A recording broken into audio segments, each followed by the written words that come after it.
What's up mga kaharabas? Kamusta po kayong lahat? Welcome na naman po sa another episode ng I Am Harabas Channel. At syempre po tuloy-tuloy pa rin yung pagpapagawa natin ng mga aviaries dito sa ating likod bahay, ano? At update po tayo. Ayan, kahapon po na tapos na tong lagyan ng screen. Yung heavy duty na po yung kinabit natin, yung malalaki. Ano? Parehas po yan, kabit na. Nakabit na rin ang screen sa loob. Ayun. At kasalukuyang kinakabit ni Mamak ang screen dito sa kabila.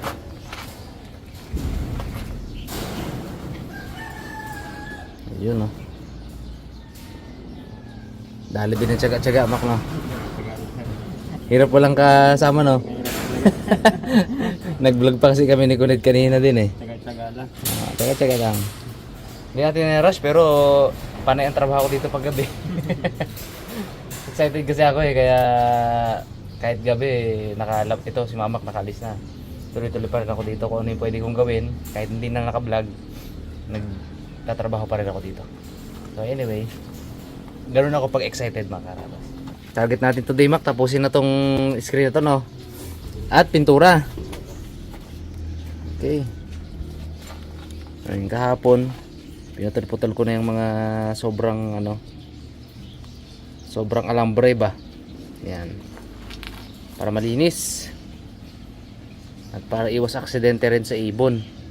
Baka aksidente kasi nilang madapuan ba. Aksidente nilang madapuan at matusok yung paa nila, magkasugat yung paa. Yan, iwasan natin. Pwede na pala mag-start ng pintura. Pero bago yung mga karabas, yun nga sabi ko, putol-putulin natin yung mga excess. Yung mga excess na alambre. Ayan, o.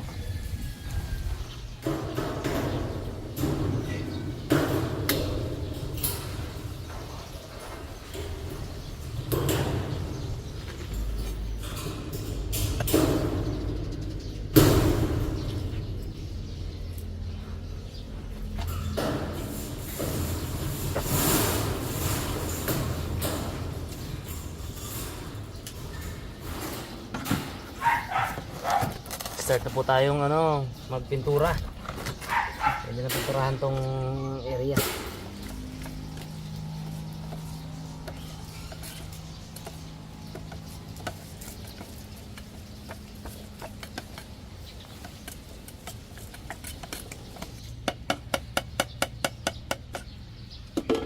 Start na tayo magpintura mga karabas. Unahin natin dito yung sa sa taas.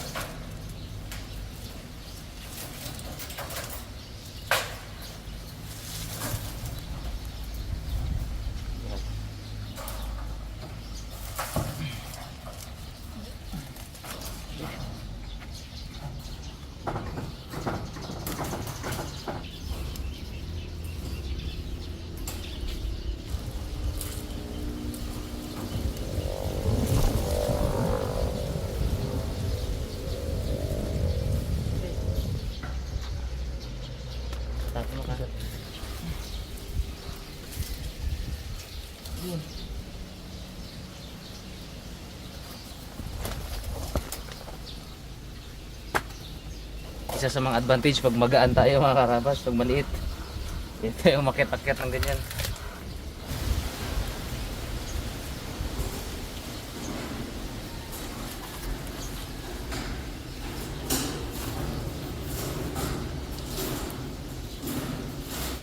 Magtataka kayo bakit black yung gamit nating pintura, no? I-demo ko sa inyo yung yung difference ng may pinturang black sa wala. Hindi masyadong kita kasi may screen. Pero pag pinunturahan natin yun ng black,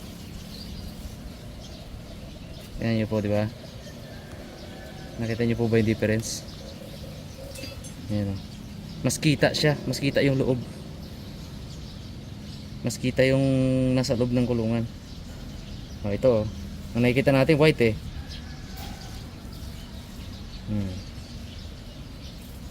Diba?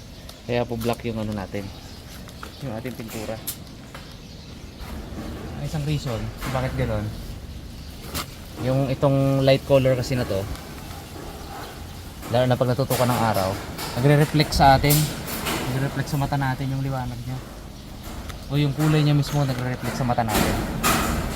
Samantalang kapag black ang ginawa natin pintura, earth color, hindi siya nagre-reflect yung masyado yung liwanag ba, kaya nagiging see-through, nakikita natin yung loob.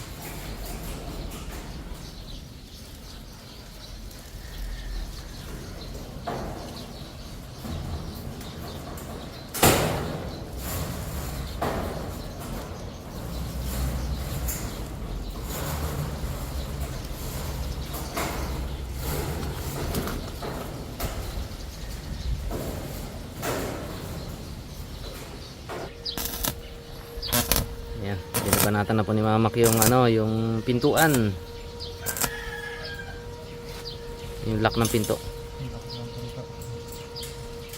Isa pa lang po yung nagawa niya. Itong kabila kasi, ito yung ordinary. Tama kung gaano kalambot. Sobrang lambot. Compare po natin sa heavy duty. Layo ng difference. At tapos na rin po natin pinturahan yung labas. Ayan, black na. Kaya lilipat na tayo sa loob. So itong mga to, ang hirap dukutin eh. Kahit sa brush mahirap yan. So gagawin lang natin spray yan, spray. Yung mga tubular.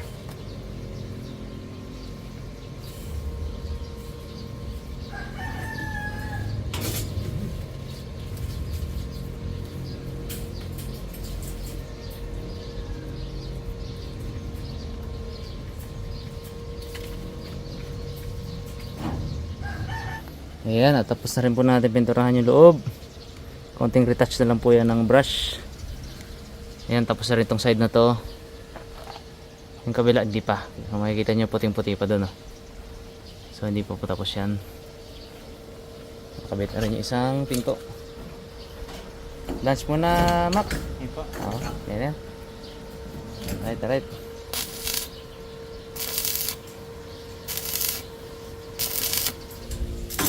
Solid. So wala pang pintura yan kasi bagong gawa. So pinturahan na po natin ulit.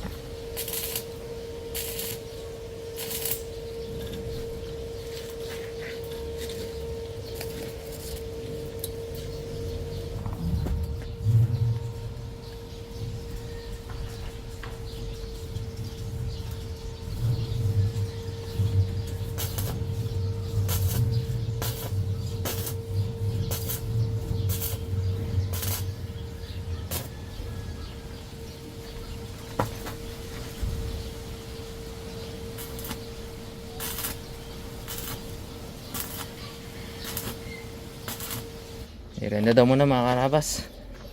Pinagluto tayo ni Mrs. Sarabas ng spaghetti. Sarap to. Burrito. Banat ano siya. Sabi ni Mama, tara sir, merenda tayo sir. Sarap no. Merenda po mga karabas.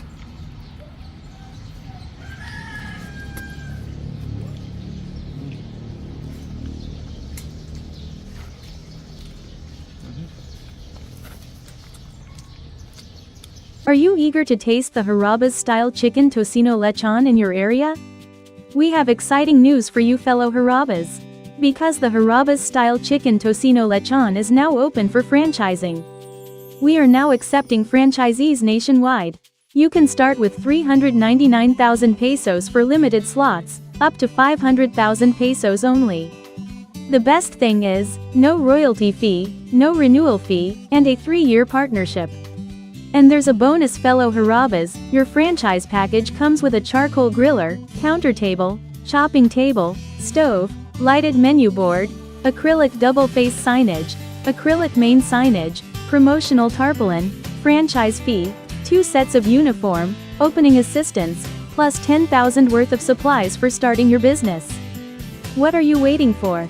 Get your own Harabas-style chicken tocino lechon store now. Call us at 0968-726-6404, follow us at Harabas Style Chicken Tocino Lechon Facebook page, or email us at harabasstylefranchising@gmail.com. If you are looking for a popular business, delicious and lined up by many, this is what you are looking for. Harabas Style Chicken Tocino Lechon.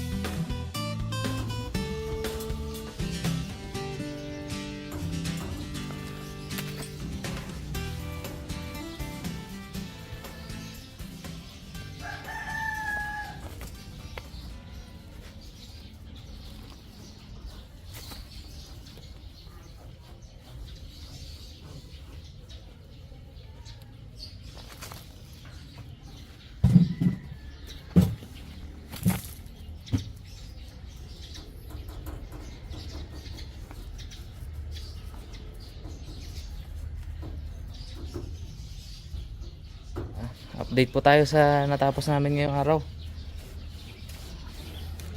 Ayan o. Napinturahan na lahat ng gamit ng roller, pero susundan ni Mamak po yan. Gamit naman ng brush. Yan. At lahat nung hindi niya maabot ng brush, ayan, pabili ako ng pang spray. Sprayhan naman natin. Kasi kahit brush, minsan may mga area na di talaga kayang abutin. So yung spray ang babanat doon. Yan, pinturado na lahat. Yun, loob. Okay. Ngayon po ay alas 4 mga karabas. Hindi ko kayang samahan si Mamak hanggang alas 5, hanggang alas 6. Iwan ko muna siya kasi may vlog pa rin kami sa Harabas channel. Mag spear fishing po kami, dadayo kami ng Kalintaan. Night dive naman. So babiyahin na po kami ng 4:30. Sibat kami doon. Kaya iwanan ko na muna siya. Ikaw muna bahala dyan, Mac. Yung partner ko muna ang bahala dyan. Ayun muna ang update sa ating pinapagawang mga aviaries, ano. Abangan nyo po kung anong mga species yung ilalagay natin dito. At sana po abangan nyo rin yung bawat episode ng pag-develop natin ng itong likod. Kasi gagawin natin itong mini zoo ng mga ibon, di ba? So thank you so much sa panonood at ingat po tayong lahat mga karabas. God bless po.